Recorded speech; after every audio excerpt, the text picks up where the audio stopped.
Hi guys, welcome to Life Philosophy. Today, the concept that we are going to discuss is the idea that failure is good. Now, this could be shocking. Many people would say, कैसे failure तो हमको तकलीफ देता है, वो अच्छा नहीं है, नहीं होना चाहिए लाइफ में, हमको सक्सेसफुल होना चाहिए. सब लोग आपको ये बताते हैं, मोटिवेट करते हैं कि सक्सेसफुल बनो और सक्सेसफुल बनने के लिए वेरियस मोड्स दिखाते हैं.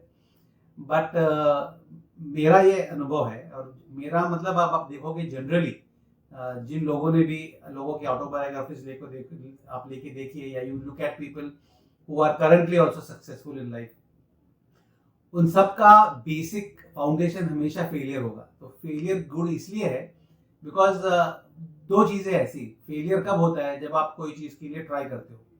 तो ये जो ट्राई करने का कंसेप्ट है ये इटसेल्फ इज वेरी स्ट्रांग, क्योंकि अगर आप ट्राई नहीं करोगे तो आप वो गेम में पार्टिसिपेट ही नहीं करोगे. अगर आप पार्टिसिपेट नहीं करोगे तो automatically you will never face the struggles. अगर आप स्ट्रगल्स फेस नहीं करोगे तो you will never grow stronger.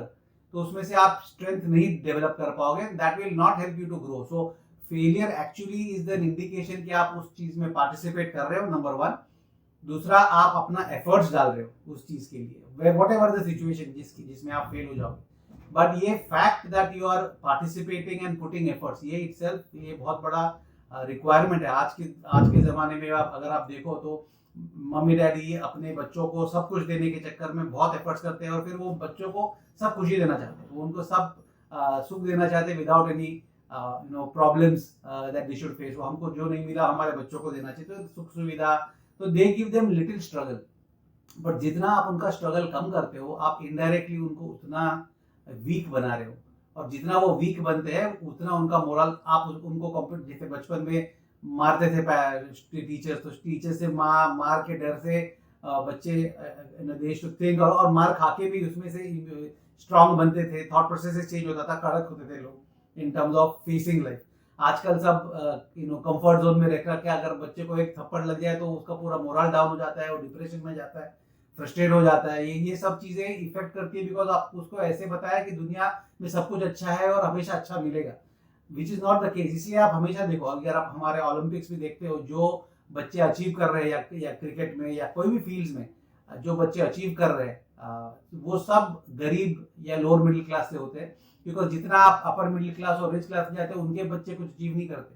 वो जनरली अपने माँ बाप का बिजनेस कैरी करने के लिए हो जाते हैं, लेकिन दैट बिजनेस ऑल्सो वो 2-3 जनरेशन मतलब एक जनरेशन के आगे नहीं जा पाता बिकॉज उनके अंदर से आपने स्ट्रगल करने का एफर्ट्स निकाल लिया है. और ये स्ट्रगल करने की जो माइंडसेट है, जो एबिलिटी है, वो निकाल देने के बाद इंसान के अंदर वो कैपेसिटी नहीं बचती टू सक्सीड. इसलिए फेलियर गुड है बिकॉज आप अगर इंसान फेल होने के लिए चैलेंजेस लेगा और वो अपना बेस्ट देगा, इवन इफ ही फेल्स, वो फेलियर में से भी कुछ ना कुछ अपने आप में अर्न करता है, ग्रो करता है, डेवलप करता है. और उसके it's like going to gym. आप जिम में जा रहे हो, हर दिन 2-3 घंटा एक्सरसाइज करते हो, साल भर करते हो, आप भले वो कंपटीशन में जीत पाओ, लेकिन आप बिकॉज वो जिम में गए, it has helped you in developing an body and immunity to certain level, strength. तो ये सब बहुत से ज्यादा बेनिफिट्स है जो हमको मिलते हैं. सो फेलियर को आप don't look at it as something which is negative. In fact, failure is an indicator that life is moving you in a new direction. आप एक चीज में फेल हो गए तो लाइफ आपको कोई और डायरेक्शन दिखा रहा है. ये आप उसको देखने के लिए you should have an open mind and an open brain to understand that, और उस हिसाब से अपने आप को मोल्ड करना, चेंज करना और अपना स्ट्रेंथ आइडेंटिफाई करके उसमें आगे बढ़ना. तो इसलिए ये सब जो है इंडिकेटर्स वो मस्ट है. अगर आपने देखा होगा अभी भी कोरोना में जितने लोग ज्यादा कंफर्ट जोन में रहते थे, एसी में रहना, कारों में घूमना, ज्यादा भी फिजिकल स्ट्रगल नहीं लेना, mostly cities and urban centres में, उनको ही ज्यादा डेथ रेट्स में अफेक्ट हुआ है. While if you see rural places में या इवन शहरों के स्लम्स में जहाँ लोग गरीबी में रहते हैं, तो they did not face so much thing because उनका life, their bodies has already developed a certain level of immunity, और उस हिसाब से they have become tougher and stronger. तो ये बहुत जरूरी है to understand this very basic funda of life कि जिंदगी में फेलियर बहुत अच्छा है. फेलियर का मतलब है कि आपने अपना बेस्ट दिया, उसमें पार्टिसिपेट किया. Even if you go through the experience of Fehling, वो एक्सपीरियंस भी आपको काफी एनरिच करता है, स्ट्रॉन्ग करता है.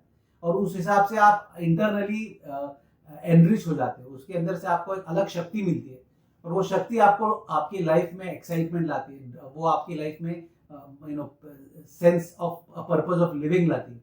इसलिए आप देखो कि जो कंट्रीज जहाँ पर लाइफ में सब कुछ दिया हुआ है और जैसे यूरोपियन कंट्रीज है, यूएस है, जहाँ पर बेस्ट ऑफ एबिलिटीज, एक इंसान के पास 2-2 कार है मिनिमम और हर घर में फैसिलिटीज है, उनके बच्चे ज्यादा पढ़ते नहीं है, दे आर द वंस जो ड्रग्स में जाते हैं। इंडिया में भी ड्रग्स का प्रॉब्लम मोस्टली आप देखोगे तो रिच पेरेंट्स के बच्चों में होता है, because once you don't have a purpose in life, once you don't have a challenge to look up to, you turn out to be weak and then that starts eating into your own identity. Or life ka purpose is not to just eat food and have party, but it is also to struggle to reach a position where you deserve, and the sense of excitement. आप जब Everest पे चढ़ते हैं तो वो mountain capture करने के लिए नहीं चढ़ते, वो माउंटेन आपके पहले से है उधर और आप जाने के बाद भी होगा। nobody can capture the mountain. What you are capturing is your own insecurities, your own struggles, or you are winning against your own fears and then trying to show how you have achieved it. So when you reach at the top, if you have dropped from a helicopter, वो बोलेगा कि इसमें क्या मजा है यार, लोग बर्फ है चारों तरफ, क्यों आते हैं? But the person who struggled and gone, उसको जब वो ऊपर चढ़ के दिखता है तो then he looks at the struggles, the near death experience, वो मरते मरते बचते बचते कैसे आया, उसको जो bruises लगे हैं, all that is his strength. उससे उसको फील होता है कि मैं ओवरकम हुआ हूँ, और वो उसका जो इनर ट्रांसफॉर्मेशन है, that is life, that is your experience. और उसके लिए the richest person on earth can not buy it by money, उसको भी अगर वो चाहिए तो he has to go through the same struggles to achieve that experience. So it is very important to understand this basic funda when you are living life. और मेरा तो सब जितने भी मेरे पास आते हैं केस स्टडीज और individuals with all their personal problems, मैं उनको बोलता हूँ कि don't be afraid to jump in the water. आप कूदो, लेट द वाटर गो, नाक में पानी जाने दो, तकलीफ होने दो, बट उसी में से आप आगे बढ़ के अचीव करने वाले हो। आप अगर फियरफुल रह के फेस ही नहीं कर पाओगे, हमेशा कंफर्ट जोन में रहोगे, तो आपका लाइफ ऑलवेज ट्रैक ऐसे होगा कि it will take you into more and more negatives and more frustrations and more psychological problems. तो उसमें से बाहर निकलना है तो पहली बात यही है कि आप अपना गोल जो भी सेट करो उसमें अपने आप को झोंक दो और अपना बेस्ट दो एफर्ट्स, और automatically don't bother about the results. Failure is also good, success is also good, and whatever you get at the end you are always enriched. आप हमेशा उसमें से एक तरह की अमीरी लेकर, श्रीमंती लेकर निकलोगे, और वो आप, that is what it matters eight the and. वही आपको लाइफ का टेस्ट देता है, वही आपकी लाइफ में रस डालता है, जो आप एक्सपीरियंस करोगे तो that will make you feel that आप एक वर्थवाइल जिंदगी जी हो। So with this particular insight I would leave it to you to think कि how this particular concept has helped you. अपने कमेंट्स बताइए, अपने इनपुट्स दीजिए। I would like to also respond if there is some counter review, which is always welcome, and from there we will take it and see how it goes. Okay, till we meet next time, let the force be with you. Take care.